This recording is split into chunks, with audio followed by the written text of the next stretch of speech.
ఇక సమరానికి సమయం. ఆడవాళ్ళు పిల్లలు ఇక్కడి నుంచి బయలుదేరాలి.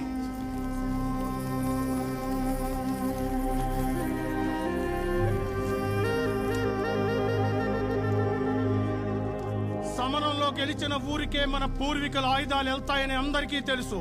చాలా ఏళ్లుగా దేవరకాడే ఉన్నాయి. ఈ ఏడాది ఎవరితో చూద్దాం. సమరంలో నియమాలు మరొక్కసారి గుర్తు చేస్తున్నా. బరిలో దిగడానికి ఊరికి ఇద్దరికీ అవకాశం. ఆఖరణ నిలబడ్డోడితే విజయం. సిద్ధమా? ఉన్నవి 4 ఊళ్ళు.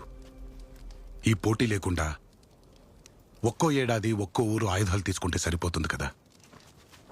ఎన్నో ఏండ్ల నుండి ఆయుధాలు చూడని రాయప్ప ఊరికి ఈ తూరి ఆయుధాలు పోతే బాగుంటుందని అడుగుతాండా. ఈ మాత్రం తెలియక మన పూర్వీకులు ఈ ఆచారం పెట్టడానికి